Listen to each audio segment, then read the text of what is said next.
बिस्मिल्लाहिर्रहमानिर्रहीम। अस्सलाम वालेकुम नाज़रीन, मैं हूँ सियार अली शाह। प्रोग्राम मुकदमा खैबर के साथ आपकी खिदमत में हाजिर हैं। आज के प्रोग्राम के मौज़ूआत आपके साथ शेयर कर देता हूँ। सबसे पहले और सबसे अहम मौजू जो है वो पाकिस्तानी वफ़द जो अफ़गानिस्तान गया था सेक्रेटरी कॉमर्स साले फ़ारूकी की सरबराही में, वो उन्होंने दौरा मुकम्मल करके वो कल वापस आए और उसके बाद जो काबुल में पाकिस्तानी सफारत खाना है उन्होंने एक एलामिया भी जारी किया। उसमें जो तिजारती ख़ास तौर पर तिजारती सरगर्मी है उसको बढ़ाना, जो बॉर्डर पे ताजरों को और ट्रेडर्स को जो मसाइल हैं उनके ख़ात्मे के लिए, और उसमें एक जो वीज़ा के मुतल्लिक़ मामलात है उसके हवाले से, और एक और अहम मामला जो उसमें सामने आया वो ये है कि पेशावर से जलालाबाद, क्वेटा से कंदहार जो बस सर्विस है वो भी दोबारा शुरू करने का फ़ैसला हुआ है। इन सब मामलात पर ये हमारा पहला मौजू है। इस पर बात करने के लिए स्टूडियो मेरे साथ मौजूद है सीनियर तज्ज़ियाकार और सहाफ़ी हसन खान साहब। सर, आपको भी वेलकम करते हैं प्रोग्राम में। Thank you very much. Sir, पहले मौजू से आते हैं।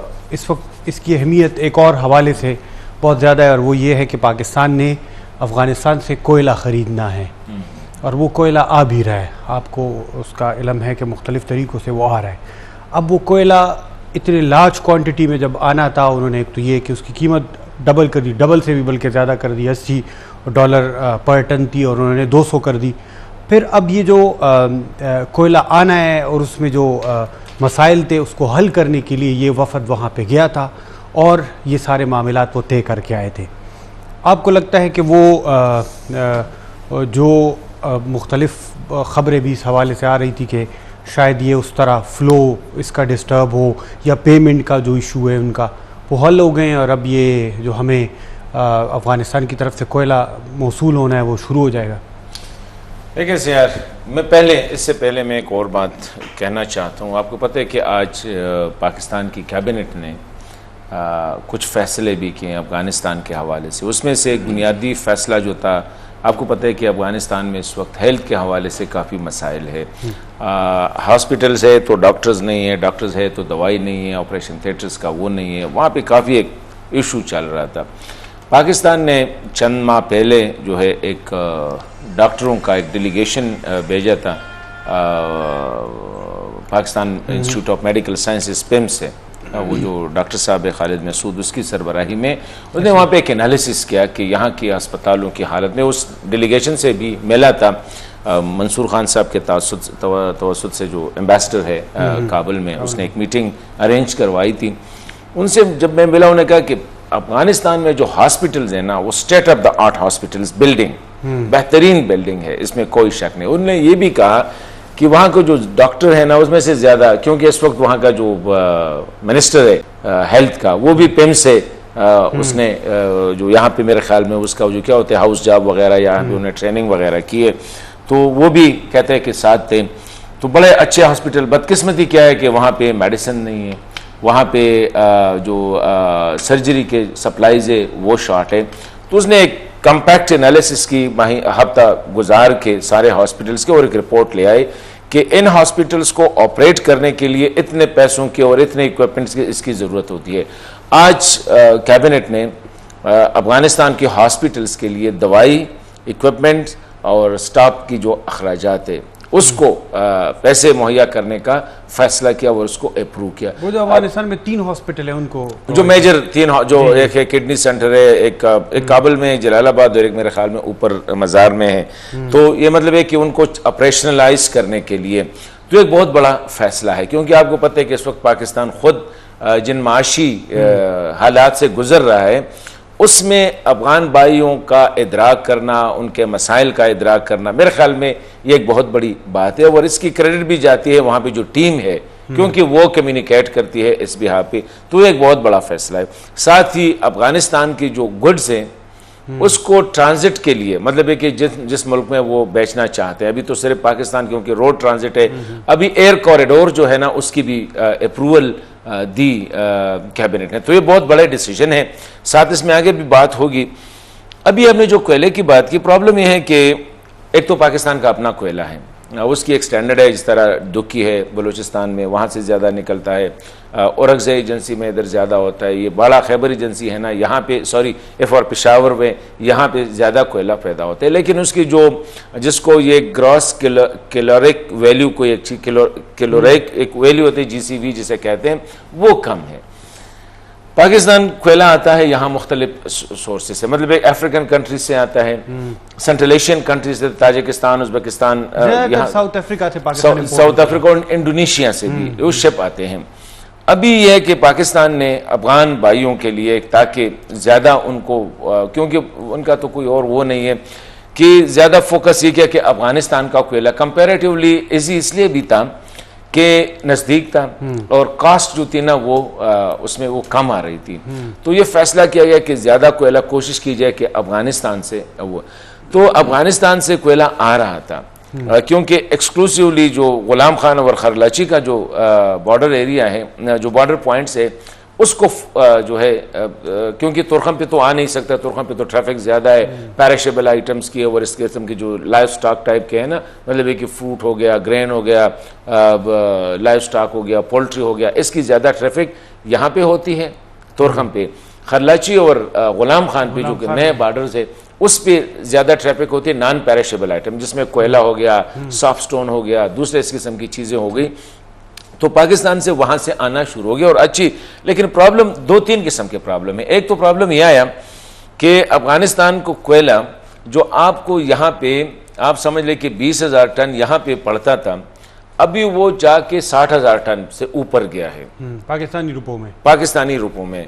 द रीज़न इज के वहाँ पे एक तो जब तालिबान भी बड़े स्मार्ट खेल गए कि उनको पता चला कि अभी पाकिस्तान से यहाँ फोकस हो गया, तो उसने 100% इंक्रीज की टैक्सेस में, मतलब कि $100 को $100 मजीद जो है ना पर टन, तो $100 मीन के ऑलमोस्ट 20,000 रुपीज़ जो है उस पर टन का टैक्स लगा दिया। एक तो ये इशू था। दूसरा इशू जो इम्पोर्टेंट है वो ये है कि वाया अफगानिस्तान ताजिकिस्तान से भी कोयला आ रहा था ट्रांजिट।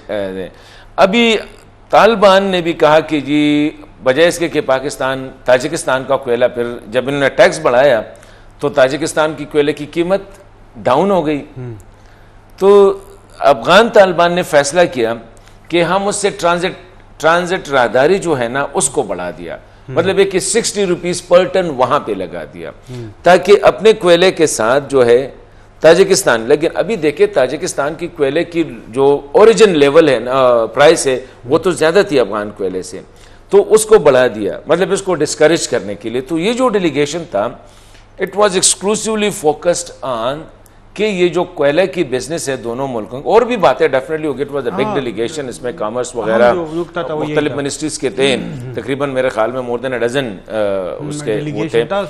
तो ये ज्यादातर फोकस था कि तालिबान के साथ इस पर बातचीत करें, फिर आगे टैक्सेस के हवाले से भी बात करें, ट्रांजिट के हवाले से भी बात करें, और साथ ही एक और बात भी है कि अफगानिस्तान से जो ट्रक आता है वो बॉर्डर पे एक दिन में पहुंच जाता है, एक दिन या 24 घंटे में तकरीबन पहुंच जाते हैं, लेकिन फिर बॉर्डर पे वो तकरीबन 10 दिन वहां पे खड़ा रहता है ट्रांजिट क्लियरेंस के लिए उसी साइड पे।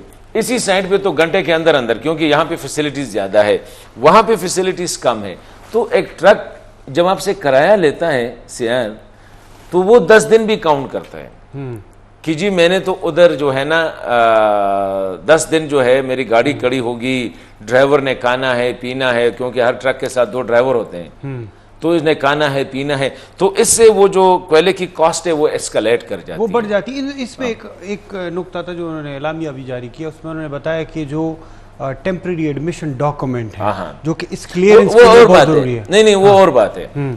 देखें, अफगानिस्तान से जो कोयले की सप्लाई होती है या गुड्स की सप्लाई हम आप समझ लें, वो 2 किस्म की होती है, मतलब है कि 2 किस्म की ट्रांसपोर्ट है, ट्रक्स है। एक वो ट्रक्स या ट्रैलर्स, मतलब इसमें 10 व्हीलर ये कहते हैं, 20 व्हीलर कहते हैं, और इससे ज्यादा 22 व्हीलर वगैरह, ये ट्रक के मुख्तलिफ अकसाम है, मतलब कितने व्हील्स वाले हैं या कितने एक्सेल्स वाले हैं।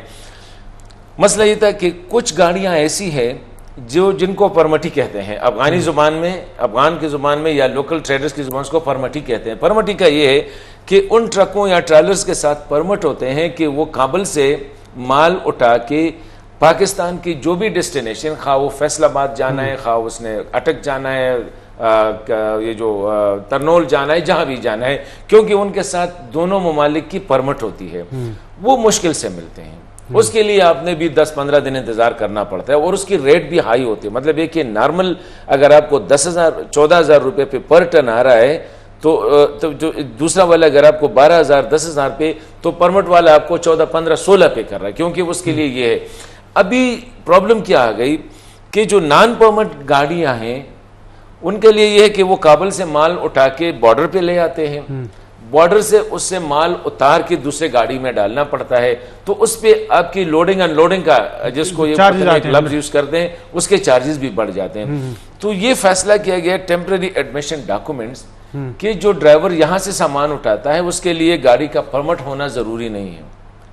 वो जो भी गाड़ी है उसको टेम्पररी डॉक्यूमेंट्स मिल जाते हैं कि वो महीने के लिए 2 महीने के लिए यहां से सामान उठा लेता है। अभी इसमें सिर्फ एक मसला और था, ये परमिट गाड़ी जो है ना, उनके लिए एक एडवांटेज ये है कि वो वहां से सामान लाके यहां से वो सामान लेके वहां चले जाते हैं। अभी आई डोंट नो कि जो टेट के तहत, टेम्पररी एडमिशन डॉक्स के तहत जो है जो गाड़ी आती है, आया उसको ये इजाजत होगी कि वो वहां से अगर सामान ले आए तो यहां से उसको भर के वापस चला जाए, क्योंकि इसमें उनका बहुत ज्यादा फायदा है। तो ये एक टेम्पररी एडमिशन डॉक्यूमेंट। एक जो उन्होंने इसमें एक अहम नुकता था कि हसन साहब के ये जो कोयले की गाड़ी आएंगी ये यहाँ से खाली करेंगी, चलो वो कोयले की गाड़ी में तो आप बाकी गुड्स नहीं डाल सकते, मगर ये कि उसमें यहाँ से वो आलू, कचालू, टमाटर, बाटर ट्रेड के थ्रू उनको, एक तो ये कि इनको पे करेंगे पाकिस्तानी करेंसी में, रुपए में आप उसको पे करेंगे, डॉलर में नहीं करेंगे, जो कि डिमांड है उनकी अफगान तालिबान की कि आप डॉलर्स में पे करें। तो डॉलर आप उनको कर नहीं सकते ना। देखें, डॉलर की जो ट्रैफिक होती है आपको पता है वो न्यूयॉर्क से मॉनिटर होती है। ऐसे ही है बिल्कुल। अभी अफगानिस्तान की बैंकिंग सिस्टम जो है वो अभी उस पर इजाजत नहीं है, सैंक्शंस है। आप अफगानिस्तान के साथ एलसी नहीं खोल सकते। जब आप एलसी नहीं खोल सकते तो आप कैसे ट्रांसफर करोगे? या तो यह है कि हवाला से, हवाला इंटरनेशनली बैन है, मतलब यह कि आपने अगर अफगानिस्तान से $1 लाख का सौदा किया तो वो सौदा इंटरनेशनल ट्रेडिंग तो एलसी के जरिए, लेटर ऑफ क्रेडिट के जरिए होती है। आप बैंक जाते हैं, वो एलसी खोल लेते हैं, इधर मैं एलसी खोल लेता हूं, उसी ही एक सिस्टम है जिनका क्या एक बैंक के अंदर एक सिस्टम है, उसके तहत जो वो चली जाती है। तो जो ही आपका जो माल है वो डेस्टिनेशन पे चला जाता है तो आपकी जो एलसी है वो ऑटोमेटिकली इधर कैश हो जाती है। जो ही आपकी पोर्ट पे माल आपका पहुंच गया और पोर्ट ने क्लियर किया तो वहां पे एलसी जो है वो खुल जाती है, तो यू गेट योर मनी।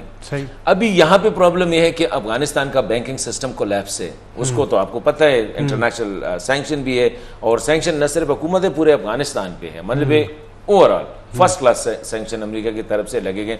अभी डॉलर की ट्रैफिक आप कैसे मैनेज करोगे? अगर आपने फर्ज करें मैं आपसे कोयला खरीदता हूँ, बाजार से आपने जो है ना 2 कंटेनर 10 कंटेनर जो है ना भर के ले आए, तो आपने तो ठीक है उस पर खर्चा आएगा, जितना भी $1 $2 लाख आ गया।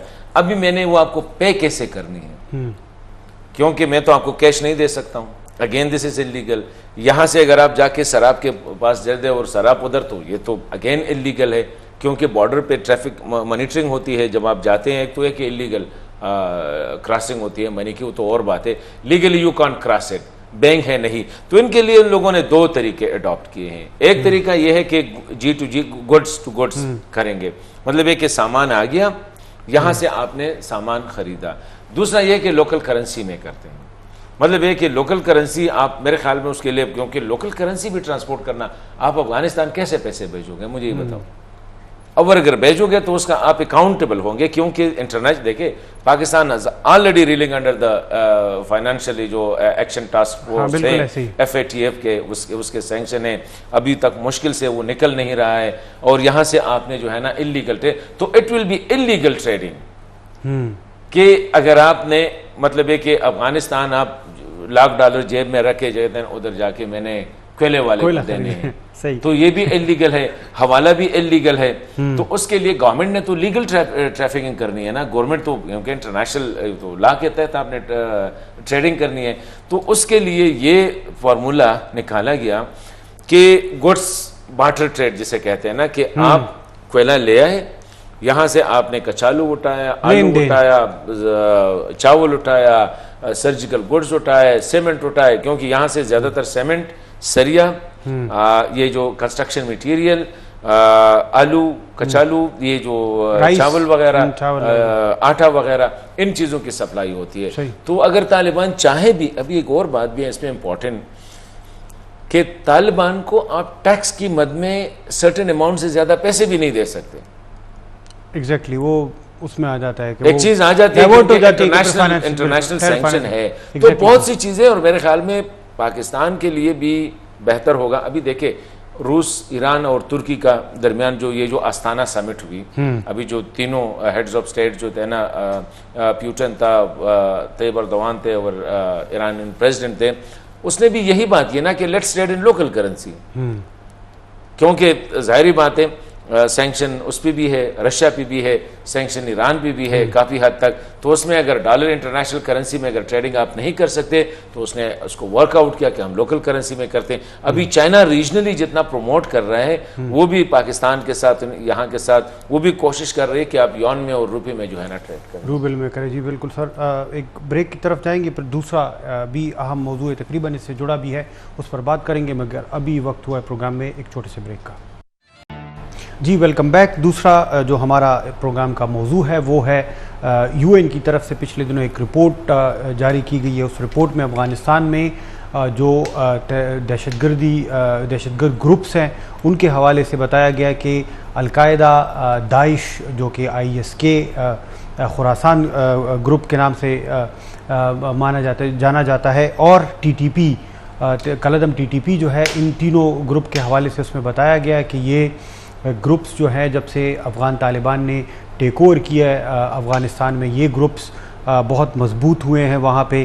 ख़ास तौर पर इसमें जो जिक्र किया गया है वो दाइश की तरफ और अलकायदा की तरफ और TTP की तरफ से ये तक बताया गया है कि TTP के पास इस वक्त अफ़गानिस्तान में फ़ॉरेन और लोकल जो फ़ाइटर्स हैं उनकी तादाद तकरीबन 3 से 4 हज़ार है, जो कि न सिर्फ पाकिस्तान बल्कि पूरे ख़ित्ते के लिए एक ख़तरा बन चुका है, जो इस रिपोर्ट पे करार दिया। हसन साहब, अफ़गान तालिबान की जब अमेरिका यहाँ से जा रहा था तो उनकी वहाँ पे बात हुई, जो एग्रीमेंट हुआ उसमें कैटेगोरिकली एक चीज़ पे बार बार इस पे जो है ना जोर दिया गया कि Afghan soil will not be used by any terror groups. अभी ये जो रिपोर्ट्स आ रही है और हमें ओवरऑल भी देखने को मिल रहा है कि अगर उसमें मीडिएशन की भी हम बात करें तो भी अगर वहाँ पे प्रेजेंस है तो वो अफ़गान तालिबान मीडिएशन कर रहे हैं। अगर अफ़गान हक्कानी नेटवर्क के अगर लीडरशिप जो है अगर वो TTP की उसमें मीडिएशन कर रहे हैं तो वहाँ पे उनको लाजमी बात है वो सपोर्ट है, तो उस वजह से वो उनकी बात मान रहे हैं, वहाँ पे उनकी प्रेजेंस है या लीडरशिप मौजूद है, इस वजह से वो उनकी बात मान रहे हैं। ये अफ़गानिस्तान के लिए इस वक्त कितना बड़ा ख़तरा है? आया तालिबान की जो अभी मौजूदा जो उबूरी सेटअप है वो इस काबिल है कि इस थ्रेट को वो डील कर सके खुद से, मतलब कि without any foreign countries help? देखिए, अफगानों का एक बुनियादी मसला है, और शायद ये हमारे यहाँ जो पख्तून हैं उनका भी है, कि हम एक चीज़ हाईली वैल्यू जो है ना, हम बहुत ज़्यादा वैल्यू करते हैं अपने कैपेबिलिटीज़ को और अपने उसको। अफ़गानिस्तान में इस वक्त मसला है, सीरियस मसला है, वहाँ पे इंफ्रास्ट्रक्चर का, वहाँ पे इदारों का, वहाँ पे फाइनेंसिस का, वहाँ मलबे के मसाइल आर देयर। तालिबान ने आके बड़ा एरोगेंटली जो है ना, जो अमेरिका के साथ या रीजनल कंट्रीज़ के साथ जो उनके जो मुआहिदात या जो कमिटमेंट्स थे, वो एरोगेंटली जो आ गए कि हमने तो अभी अमेरिका को शिकस्त दी तो बाकी को भी हम शिकस्त देंगे और ये इतना मसला नहीं होगा। लेकिन इस वक्त देखे, लेट्स टेक द TTP, जिस तरह इस रिपोर्ट में बताया भी गया है कि TTP is the most lethal one.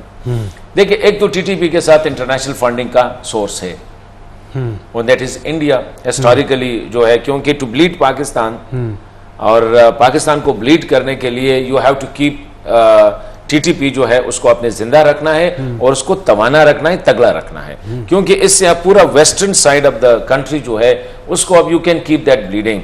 East में इंडिया आपको ब्लीड करेगी, तो जब आप दोनों साइड से आपकी बॉडी ब्लीड कर रही होगी तो यू कांट बी फोकस्ड और आप कमजोर होते हैं, जिस तरह आजकल पाकिस्तान की हालत भी यही है। TTP का तालिबान ने कमिटमेंट की थी कि हम वी विल स्टॉप देम, लेकिन स्टॉप करने के बजाय ऑप्शन क्या निकला कि जी लेट्स वी विल बार्गेन पे आ जाते कि जी we facilitate and negotiate with them, हम नेगोशिएट करते हैं सर। दूसरा जो इंपॉर्टेंट है टीटीपी के बाद वो दाइश है। अभी टीटीपी इस वक्त सिर्फ खतरा है पाकिस्तान के लिए, लेकिन आने वाले वक्तों में अगर इस मॉन्स्टर को आपने कंट्रोल ना किया, देखिए परसों जो टीटीपी का एलामिया आया था and I was totally shocked, जो सिंध में जो एक दिन के लिए 2 दिन के लिए जो वाकयात हुए थे, उस पे जो क्या कहते हैं कि इस्लाम और नजरिए पाकिस्तान हमें अखुवत, भाईचारे और अमन से रहने का दर्स देता है। अभी देखे हु इज टॉकिंग, मतलब ये है कि जिस तंजीम, और यही भी कहा है कि टीटीपी का जो आसास है, जो बुनियाद है, वो भी नजरिए पाकिस्तान की अखुवत, भाईचारा, अमन और अक़लियत, ऐसा मुआशरा जिसमें सब सुकून से जिंदगी बसर कर सके। And for the last 20 years what they are doing, they are killing innocent people mercilessly, मतलब एक बारबेरिक पेशावर के स्कूल अटैक ले लें, एग्जैक्टली, बिल्कुल मीना बाजार का खवातीन को नहीं छोड़ा है, माइनॉरिटी को नहीं छोड़ा, माइनॉरिटीज, चर्चेस पे अटैक हो रहे हैं, हॉस्पिटल्स पे अटैक हुए हैं सर। वो हमें अब एड्रेस कर रहे हैं कि जी एक सोसाइटी कैसे होती है। तो अगर टीटीपी पाकिस्तान के साथ, वो तो एक और अलग सब्जेक्ट है विज़ा वी द टॉक्स, लेकिन इसके बाद जो आता है वो the most little, that is Daesh. देखिए दाइश के पास भी पैसा है और दोनों फॉरेन फंडेड है। टीटीपी को तो सिर्फ एक्सक्लूसिवली इंडिया फंड करती है, दाइश के साथ जो है इंटरनेशनल फंडिंग के सोर्सेज है, मतलब कि सीरिया से, इराक से, लीबिया से, शाम, ट्रांसनेशनल ग्रुप है, बिल्कुल ट्रांसनेशनल ग्रुप है। अभी ट्रांसनेशनल ग्रुप इतना ऑर्गेनाइज्ड ग्रुप है कि उसकी जो लीडरशिप है वो mostly they are Arab, from Arab lands, मतलब है कि अरब या जो मगरिब जिसे कहते हैं ना हम, जिसको मतलब है कि नियर ईस्ट, जो ये मराकश, मराको और ये अलजायर वगैरह जो है, ये भी जिसको जज़ायर अल गर्ब कहते हैं, क्या इसको यहाँ से भी उनकी लीडरशिप आती है। प्रॉब्लम उनका ये कि the most lethal is the reason is कि फुट सोल्जर्स उनके लोकल हैं, या अफगान है, पाकिस्तानी है, ईरानी है, इंडियन है, बंगालीज है, जो भी है ये। अभी उनके लिए कोई उसूल नहीं है, कोई रूल्स नहीं है कि द किलिंग स्प्री पे आ जाए, द डैम केयर के कौन मर रहा है। अगर वो मुल्क को तबाह हो रहा है, मुल्क आपका तबाह हो रहा है, फायदा उनकी लीडरशिप इंस्ट्रक्शन वहां से। फिर दूसरा ये है कि वो क्रुअलिटी में, मतलब है कि जुल्म में, और उसमें बहुत ज़्यादा, इसलिए कि वो अरब वैसे भी हिस्टोरिकली मतलब है कि सहराई है, उनके मशहूर है कि जहाँ पे आपका जुल्म और आपका जो बर्बरियत है वो ख़त्म होती है ना, वहाँ पर उनकी जुल्म और बर्बरियत शुरू होती है। मतलब है कि इतना उनका ये भी। और तीसरा जो ग्रुप है अलकायदा। अभी ये जो 2 ग्रुप है, इमीडिएट थ्रेट इस वक्त टीटीपी को सिर्फ पाकिस्तान को है टीटीपी से, लेकिन अलकायदा एंड देखिए al Qaeda still it was not finished, it's gone into hibernation. मतलब है कि ये वो एक साइंस में एक टर्म यूज होता है स्पोर बना, मतलब है कि एक जो यूनिसेल्युलर लिविंग ऑर्गेनिज्म है या वो बॉडी है, वो जब उस पर हालात बदल जाते हैं तो वो एक स्पोर बना लेता है। मतलब है कि वो एक होल में चला जाता है, और जब होल में वो सालों साल रहता है, उसको न गर्मी लगती है, न सर्दी लगती है, ना कोई और मौसम हो, जैसा भी आप उसको, तो ये गई है उसने, वो स्पोर वाली जो होल है उसमें चली गई है, हाइबरनेशन चली गई में, उसकी लीडरशिप इंटैक्ट है, उसके जो मिड रैंक है वो इंटैक्ट है, उनकी सप्लाई लाइन जो है वो इंटैक्ट है।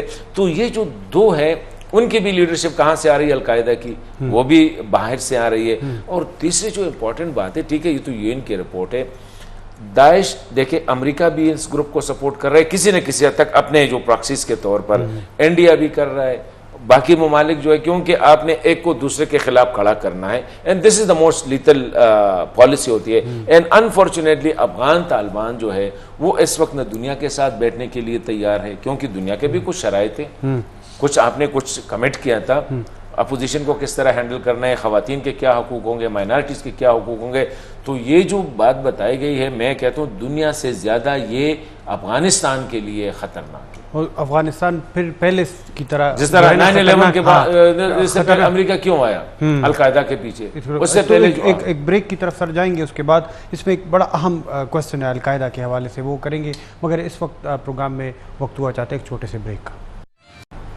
जी वेलकम बैक। हसन साहब, उसमें से एक आखिरी क्वेश्चन है जो उस रिपोर्ट में जिक्र भी किया गया है कि अलकायदा की लीडरशिप ना सिर्फ वहाँ पे एक्टिव है अफ़गानिस्तान में, उन्होंने एक एडवाइजरी रोल उन्होंने वहाँ पे अपनाया है अफ़गानिस्तान में इस वक्त। मतलब कि अभी अगर अफ़गान तालिबान रूल कर रहे हैं तो उनको एडवाइस मशवरा जो है वो अलकायदा दे रहे हैं और वही जो है उसको वो लेके आगे इम्प्लीमेंट कर रहे हैं। ये कितना ख़तरनाक हो सकता है? क्योंकि उन्होंने समझता हूँ जी सर, अफ़गानिस्तान की बदकिस्मती है कि जैसा ना मैंने कहा ना, एक तो होती है ना एक रॉ एरोगेंस या एक फॉल्स एरोगेंस कि आप कहते हैं कि मैं सब कुछ हूँ, असल में आप है नहीं।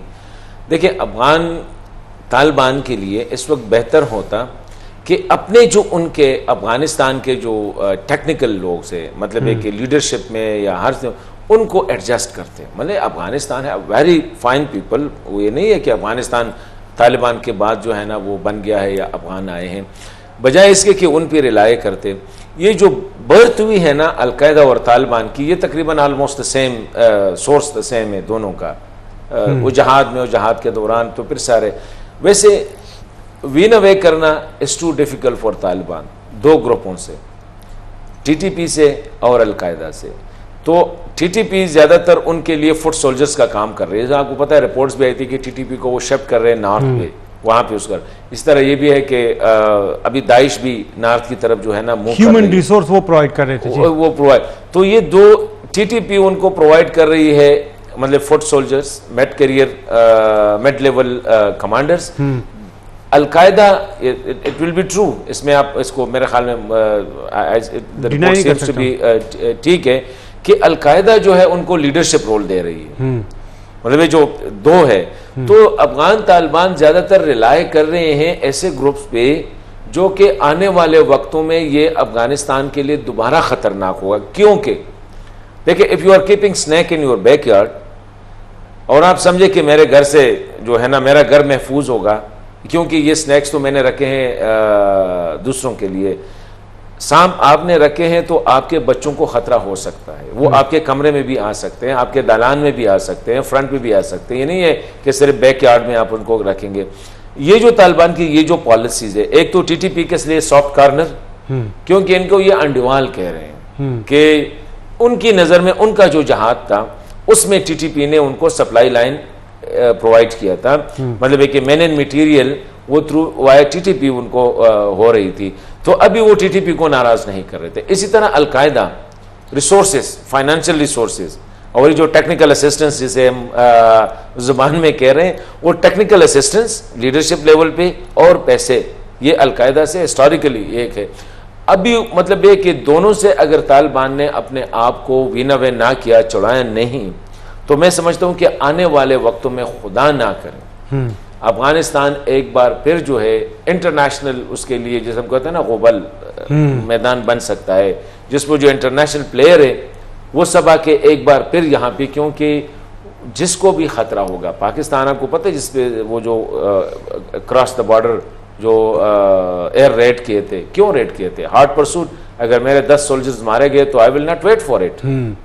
या तो आप एक्शन ले लें, आपके घर में जो सांप है उसको मारे, अगर नहीं मारते देन आई विल जंप। अच्छा हसन साहब, एक तो ये मैं समझता हूँ कि इंतहाई खतरनाक है, ये रीजन के लिए भी खतरनाक है, ये इंटरनेशनल के लिए भी खतरनाक है, अफगानिस्तान सबसे ज्यादा खतरनाक है अफगानिस्तान। अच्छा सर, इसमें पाकिस्तान के लिए अगर ख़ास तौर पर इसकी बात करें तो ये जो फाटा रीजन है, जितना इलाका खैबर पख्तूनख्वा का लगता है, पाकिस्तान का लगता है अफ़गानिस्तान के साथ जो बॉर्डर एरिया है, इसको इस पूरे सूरत हाल में इसको क्लियर रखना, इसको यहाँ पे एक बहुत विजिलेंट रहना, यहाँ पे एक मॉनिटरिंग टाइट करना, यहाँ पे आप डिप्लॉयमेंट, ये कितना ज़रूरी है? इस एरिया को क्लियर करना कितना ज़रूरी? ये इस तनाजुर में क्वेश्चन मेरा है कि अगर बातचीत जो टॉक्स हो रही है, पीस टॉक्स हो रही, अगर वो कामयाब हुई तो उसमें से एक शर्त ये है कि पाकिस्तान जो आर्मी है वो यहाँ से निकल आएगी और इस एरिया को वो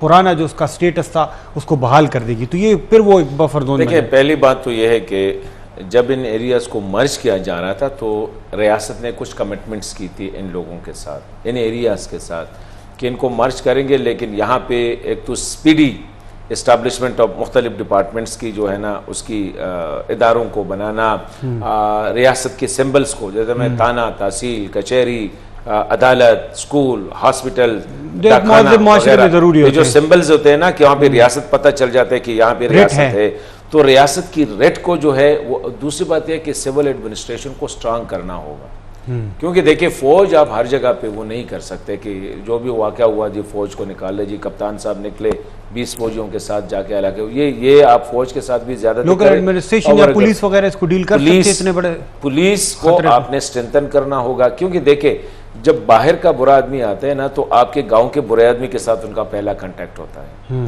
तो अगर पुलिस सिविल एडमिनिस्ट्रेशन के जरिए आप पर्च करें एरियाज को, और वहां से जो छोटे मोटे क्रिमिनल्स है उन पे आपकी नजर हो, उनके पास आता कौन है, जाता कौन है, किसके साथ वो कांटेक्ट में है, नंबर 1। नंबर 2, बॉर्डर को जो है ना आपने मॉनिटर करना है, क्योंकि अनफॉर्चुनेटली अभी भी बॉर्डर से एंट्री एग्जिट होती है।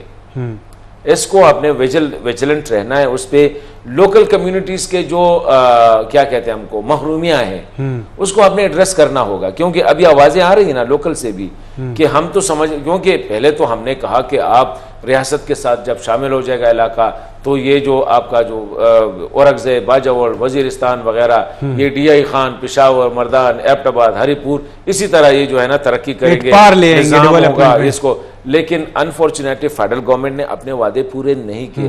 ना NFC में उसको 3% शेयर दिया गया अभी तक, कितने उसके 5 साल हो गए, 4 साल हो गए, ना NFC में दिया गया, ना वो $100 बिलियन जो सॉरी 100 बिलियन रुपीस जो थे जो नॉन लैप्सेबल थे, ना वो दे रहे हैं, ना वो 25 बिलियन रुपीस जो है जिनको कंफर्म किए, ये तो मिलते रहेंगे। मतलब आपने सारा खैबर पख्तूनख्वा पहले से इकोनॉमिकली वीकर कमजोर प्रोविंस से आपने सारा प्रेशर उस पर डाला है। तो मैं समझता हूं कि रियासत जितना पैसा ऑपरेशन पे लगा रही है, जितना पैसा जो है डिफेंस स्ट्रक्चर्स पे लगा रही है, इतना ही पैसा अगर वो लोगों को स्ट्रांग करे, मतलब ह्यूमन रिसोर्स वहाँ पे पुलिस, सिविल एडमिनिस्ट्रेशन, अदालत, तालीम, सेहत वगैरह, ताकि लोगों को एहसास हो जाए कि जी बाहर का अभी मेरी ज़िंदगी अच्छी हो गई है। देखिए if you belong to Mohmand son let's say होता है बैज़ो ख्वैज़ो से आपका ताल्लुक़ है और आपको पता चल गया कि जी मैं मर्ज हो गया, तो अभी हॉस्पिटल्स भी है ना मेरे लिए जो है ना 5 किलोमीटर के रेडियस पे है, कॉलेज भी है, गर्ल्स की कॉलेज भी है, बच्चों की भी है, स्कूल भी है, साथ ही जो है पुलिस स्टेशन भी है, अदालत भी रिस्पॉन्सिव है। तो आप फिर आप फोकस करेंगे अपने मतलब रेवेन्यू जनरेशन पे, प्रोडक्शन पे आप फोकस करेंगे। लेकिन अगर दिन रात आपके साथ ये फिक्र हो कि मेरा बच्चा घर से निकलता है कोई अगवा ना करे, मेरी बच्ची घर से निकलते है कोई उसको वो ना कत्ल ना करे, मैं जो बिज़नेस है उस पर कोई, अब मुझे रोज़ाना ख़त नहीं आते, आजकल भी आ रहे हैं कि जी इतने पैसे भेजो, इतने पैसे भेजो, वहाँ पे पुलिस एर रिस्पॉन्सिव, अदालत आपकी जुडिशरी मतलब ये टोटली शल किस्म की है, वहाँ पे आपका जो सिविल एडमिनिस्ट्रेशन है वो रिस्पॉन्स नहीं कर रही है, वहाँ पे आपके लिए ज़राए आमदन नहीं है, तो definitely then it will be free land, whosoever come in they will be welcome। क्योंकि फिर आप रियासत के खिलाफ, आपका अंदर का जो वेनम है ना फिर वो रियासत के खिलाफ आ जाए। इसमें जो ओवरऑल हसन साहब लगता है इसमें ये जो हमारे पीस नेगोशिएशन दौर है उस पे ये इसका कैसा असर होगा, ये वक्त ही देखिए ये बड़ा मेरे ख्याल में I am not expecting that much from the peace negotiation. सही, अच्छा। लेकिन उसकी अच्छी बात जो है ना सो फार वो ये है कि ये सीज फायर का, that is the only good product of it. और दूसरी बात जो मैं बताऊं, मैंने जो आपको इलामिया का जिक्र किया जो मोहम्मद खुरासानी ने अभी चंद दिन पहले किया था, उसमें अगर मैंने तो उसको, अगर if we take it positively, देखिए उसको तो हार्डली TTP का जो रवैया रहा है उसको आप इतना पॉजिटिव नहीं ले सकते, लेकिन if there is an iota of positivity in it that is के हम अमन, भाईचारे और अखुवत के साथ रहना हम चाहते हैं कि हम पाकिस्तान में ऐसा माशरा हो जहाँ पे, तो अगर इसका मत, और वहाँ पे जहाँ पे अक़लियतों के तमाम हकूक़, ख़वातीन का नहीं था लेकिन अक़लियतों का था कि ख़वातीन का अक़लियतों के हकूक़ सारे इंश्योर्ड हो, तो अगर इससे हम थोड़ा सा सिग्नल ले लें कि इसका मतलब ये है कि वो थोड़ा सा चेंज ऑफ हार्ट आया है, चेंज ऑफ लाइन आ रहा है, और वो शायद पाकिस्तान में एक सियासी जमात की हैसियत से, जिस तरह और मजहबी जमातें हैं जो और सियासी जमातें हैं, उस हैसियत से वो आके अगर वो जद्दोजहद करे so that will be an ideal situation. ठीक है सर, एक ब्रेक की तरफ जाएंगे और ब्रेक के बाद जब आएंगे तो तीसरा और आखिरी हमारा मौजू है, उस पर बात करेंगे। वक्त हुआ चाहता है एक ब्रेक का। जी वेलकम बैक। प्रोग्राम में जो हमारा हसन साहब आखिरी मौजू है, चूँकि टाइम कम है, डायरेक्ट मैं अपने सवाल पे आता हूँ, वो ये है कि पंजाब में ज़िमनी इंतखाबात हुए और उसके जो नताइज आए वो हुक्मरान इत्तेहाद के लिए बहुत बड़ा शौक़ था, वो बड़े शौक़ हुए। और अभी जो कल डी डे है, कल जो वज़ीर आला का इंतखाब होगा, अगर पंजाब में इत्तेहादियों की जो हुकूमत है और हमजा शहबाज अगर कल वज़ीर आला नहीं रहते हैं तो हालात उनके लिए बहुत ख़राब हो सकते हैं। इस पर्टिकुलर टॉपिक को जो हमने टेकअप किया आज, उसका मकसद ये है कि आया अगर ये फेडरल में हुकूमत वो ख़त्म नहीं करना चाहते तो ये पीटीआई के पास ये ऑप्शन है, क्योंकि केपी में भी इनकी हुकूमत है, पंजाब में भी इनकी हुकूमत बन जाएगी। तो क्या अगर ये दोनों सूबों का, फिर आपको लगता है कि वो अगर इमरान खान स्ट्रीट एजिटेशन शुरू करना चाह रहे हैं कि अर्ली इलेक्शन के लिए, तो उनमें वो पंजाब असम्बली भी डिज़ोल्व कर दे और केपी असम्बली को भी डिज़ोल्व करे? देखिए, मेरे ख्याल में एक तो खान साहब अर्ली इलेक्शन नहीं चाहते। अगर चाहते होंगे तो 2 असम्बलियाँ हैं, वहाँ भी आपके 188 है और यहाँ पे आपकी जो है ना 100, ये असम्बली तो ख़त्म हो जाएगी। केपी असम्बली तूने कहा टक करके तुझसे 2 दिन का काम है। इस तरह पंजाब का तो कल आपने कहा पंजाब में डी डे है, वैसे कल वाला दिन अहम है, लेकिन मैं उसको डी डे अभी नहीं कह रहा हूँ कि शायद कल कोई फैसला हो। द रीज़न इज़ कि मैं तो समझ रहा था कि ये सेकंड राउंड ऑफ इलेक्शन है, लेकिन अभी पता चला कि नहीं, ये फ्रेश इलेक्शन है। ये जो कल हो रहा है परवेज़ इलाही और हमजा शरीफ के दरमियान, ये इसको फ्रेश इलेक्शन तस्वर किया जा रहा है। तो उसमें 186 जो है ना आपने स्कोर करना है। अगर आपने 186 स्कोर नहीं किया तो आपने फिर सेकंड राउंड में जाना होगा। ऑलरेडी आपको पता है कि कल से 2-3 MPs जो है ना उसके पीटीआई के वो आगे पीछे हो चुके हैं, कुछ तुर्की गए हैं, कुछ आगे पीछे, कुछ हॉस्पिटल चले जाएंगे, क्योंकि जब परसों कल उसने पार्लिमानी पार्टी का इजलास था पंजाब में, जो कि अपोजिशन कोalition है जिसमें काफ लीग और पीटीआई, तो चाहिए था कि उनके 180 मेंबर आ जाते, 180 नहीं 150 भी आ जाते। टोटल 100 बंदे आए हैं, मतलब है कि 100 से भी कम थे। कहते कि 90 वर मिसिंग, 90 वर मिसिंग। तो इसका मतलब ये कि अगर 90 इज अ बिग फिगर, तो 90 अपोजिशन हुकूमत को तो 5 बंदों की जरूरत है इस वक्त, कि अगर 886 पर 3 बंदे चले गए तो आपकी रिक्वायर्ड नंबर, मैं समझता हूँ कि ये सेकंड राउंड में जाएगा। ये मेरा एक एनालिसिस, आप इसको समझ सकते हैं कि ये है। दूसरी बात ये है कि देखिए, लास्ट जब इलेक्शन था 2018 में, तो पीटीआई के थे तकरीबन इसके थे 172-175 थे पीएमएलएन के, और इनके थे 165 या वगैरह, मतलब है कि 10 मेंबर्स कम थे जो उन्होंने आजाद साथ मिला के इसमें जहाज उड़ा के नहीं है। इमरान खान का वो वीडियो जो बयान है कि हमारे उसको प्लाने को जो है ना पीएमएलएन के MPs ने भी वोट दिया है ज़मीर की आवाज़ पे। नहीं, वो ज़मीर की आवाज़ का किस्सा तो खत्म हो गया, तो सुप्रीम कोर्ट वो तो खैर सुप्रीम कोर्ट का आया, लेकिन ज़मीर की आवाज़ पे तो कोई कहता है कि मैंने नहीं देना है। देखिए, पीटीआई के अंदर इस वक्त शदीद जो है ना एक टेंशन चल रही है कि यार 178 मेरी MPs है, मैं चीफ मिनिस्टरशिप क्यों 10 वालों को दे दूं? और वो बंदा जिसको खान साहब ने खुद पंजाब का बड़ा डाकू डिक्लेयर किया था, क्योंकि खान साहब जो बोलने पे आ जाते हैं, सब कुछ बोल लेते हैं, कहते हैं आगे फिर बात में मादी का हिस्सा है ना। अभी प्रॉब्लम क्या आ गई? अभी प्रॉब्लम ये है कि कल मुझे नहीं लगता है कि सीएम इलेक्ट हो जाए। कल मुश्किल है, ये नहीं है कि नहीं होगा, बहुत मुश्किल है कि कल से ये सेकंड राउंड में जब जाएंगे तो फिर महीना या 2 महीने बाद जो सेकंड राउंड होगा या अर्ली होगा, आई डोंट नो कि इसमें किताब में फिर क्या लिखा है। तो इसका अभी केपी पे इनके असरात क्या हो सकते हैं? देखिए, अगर पंजाब में हुकूमत आई पीटीआई की तो फिर केपी तो काउंटेबल है, मतलब कि ऑलरेडी केपी काउंटेबल है। 140 में आपके साथ 100 है, बल्कि मोर देन 100 है आपके पास साथ जो उसके अभी जो नए वो आए, नए बंदे भी आए हैं। तो मतलब ये है कि यू आर काउंटेबल हेयर। और केपी हुकूमत चल भी रही है बड़ी खामोशी के साथ, अपने उसमें लगी हुई है। पंजाब का जो है सिचुएशन मुझे, क्योंकि पंजाब दोनों के लिए पंजाब जीतना जो है ना, ये जितना पीटीआई जोर लगाएगी ना उससे डबल जो है ना एन जोर लगाएगी। द रीजन इज, अगर पंजाब में पीटीआई की एनालाइज क्योंकि अभी बज़ाहिर जो लग रहा है, बज़ाहिर जो हमें दिख रहा है वो ये है कि जरदारी साहब शहबाज शरीफ साहब से ज्यादा एक्टिव है। देखें, अगर पंजाब में पीटीआई की हुकूमत आती है, केपी में पीटीआई की हुकूमत है, तो आप इस्लामाबाद से निकलोगे किस रोड पे? वो किसने कहा था, चौधरी फवाद ने, कि आपने मोटरवे पे जाना है, या लेफ्ट होना है या राइट होना है। आपने राइट गए तो पेशावर, लेफ्ट हो गए तो लाहौर, दोनों जगह आप पे बैन है।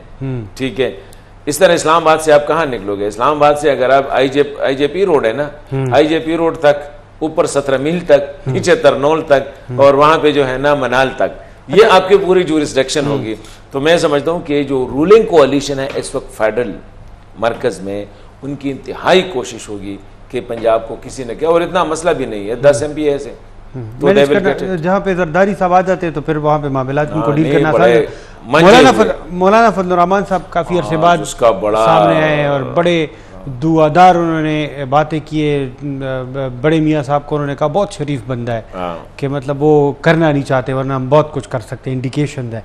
अच्छा, उन्होंने कहा कि जो केपी में मुख्तलिफ जगहों पे टारगेट किलिंग हो रही है उनके ख़िलाफ़ उन्होंने मुल्क गिर जो एहतजाज है उसका ऐलान किया और फैसला किया कि हम जो कल जुमे को है वो अपने उलमाए कराम से भी उन्होंने कहा कि आप आए और इसके ख़िलाफ़ एहतजाज करें। तो ये तो हुकूमत पे ख़ुद है, किसके ख़िलाफ़ एहतजाज करें? देखिए, पहली बात तो ये है कि पंजाब में जब बाई इलेक्शन हुए तो इसको भी अपनी, वो जो हम कहते हैं ना, चुरी पानी में नज़र आ गई, चाड़े पूबो के दे लखपले चाड़ा। रीज़न इज़ कि उनको अभी पीटीआई की पॉपुलैरिटी और भी बढ़ गई, ताकि पंजाब में वो बग़ैर एडमिनिस्ट्रेशन के, बग़ैर किसी XYZ के सपोर्ट के, उसने 12 जमातों का मुकाबला किया। आप कहे कि एक था, लेकिन साइकोलॉजिकली इसमें JUI भी था, पीपल्स पार्टी भी था, प्लान ABCD जितने भी थे, सारे तो PDM का अलायंस है ना, इसने वहाँ पे शिकस्त दी। अभी मौलाना साहब को वापस मैदान में आना होगा, उसके लिए उसके कुछ इश्यूज चाहिए, और अच्छा ज़बरदस्त इशू है कि वो आके ये जो टारगेट किलिंग है, सूबे में हालात ख़राब हो रहे हैं, इस पे वो, और द रेस्ट मौलाना साहब की जो ये जो अभी मैदान में आ गए ना, उनको पता है कि अभी अगर मैंने एजुटेशन की पॉलिटिक्स शुरू ना की और साथ साथ मैंने एंटी एस्टैब्लिशमेंट की पॉलिटिक्स ना की, तो केपी में वो सफाया हो जाए। बहुत शुक्रिया सर, आज के प्रोग्राम का टाइम चूँकि हमारे पास ख़त्म हुआ है। नाज़रीन, ये था आज का शो, आपसे इजाज़त चाहते हैं। अल्लाह हाफ़िज़।